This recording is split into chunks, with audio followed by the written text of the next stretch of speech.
Hi guys! Ito nga pala yung first day ng tour namin. So, bumili muna kami ng almusal sa 7-Eleven.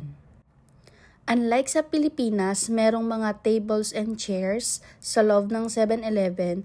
Dito sa Taiwan, walang ganon. So, kapag binili mo yung food, ay sa labas kayo kakain. Sakto naman, sa labas ng 7-Eleven ay may upuan dyan, kaya dyan muna kami lumugar habang inuubos ang aming almusal dahil medyo heavy ang activity ngayon ay kumain muna kami ng heavy meal. So as early as 7:30 ay papunta na kami sa meet-up place which is yung Taipei Main Station dahil hahanapin pa namin kung saang exit yon. At ang inavail naming tour sa Klook ay ang Northeast Coast Tour. At habang nasa biyahe, nadaanan namin itong Hinyang Sea na siyang napuntahan na namin last year. At ito na nga ang official start ng aming tour. Ang activity na to ay ang B2 Cape Trail.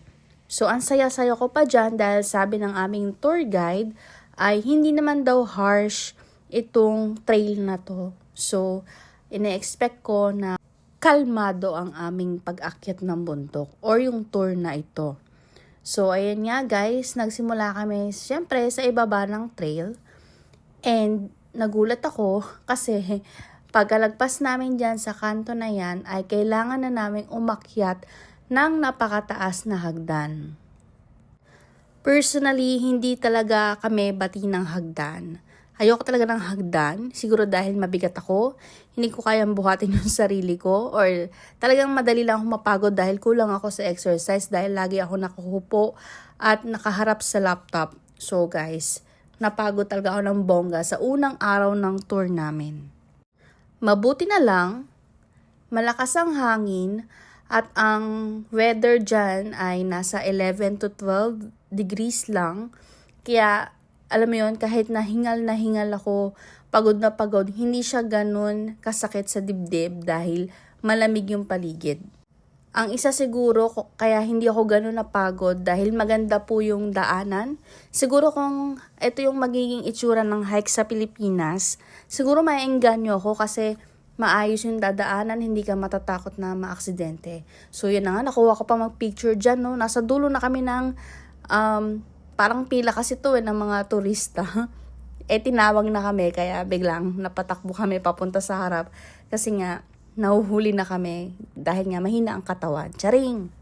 Pero guys, sobrang satisfying ng view dito sa tuktok. Hindi pa ito yung pinakatuktok, pero ang ganda na ng mga nakikita namin. Dagdag mo pa na napakalakas din ng hangin at ang lamig. Yan. Yan po sila. Bali, nag-usap na po sila kung tama po ba yung decision nila na ginawa na umakyat po ng bundok or sising-sisi na sila. Tingnan niyo yung mapa nila. Yan. Isingit ko daw yung vlog niya para naman malaman nyo lahat na nagsisisi kami. Charing. Pero hindi po kami nagsisisi kasi napakaganda po ng nakikita namin na view and basta maganda, nag-enjoy kami dyan. Na-enjoy namin yung pagod. At ito na nga guys, pababa na kami ng trail. Nung paakyat kami, nasa bandang likuran kami kasi napag-iiwanan kami. Pero nung pababa na guys, bumawi kami, nasa harap na kami. So far, mabilis lang kami nakababa. And maayos din yung daanan pababa. Kaya awa ng Diyos, wala pong na-aksidente sa trail na ito. At pagbaba namin, nandito na kami sa fishing port nila sa B2. Pero yun nga guys, yung tubig nila sobrang linaw. Parang kasing kulay na niya yung dagat natin.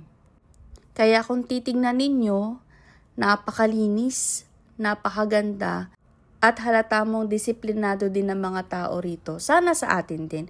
Feeling ko naman, kayang-kaya yan sa bansa natin basta lahat ng budget ay mapupunta sa dapat mapuntahan.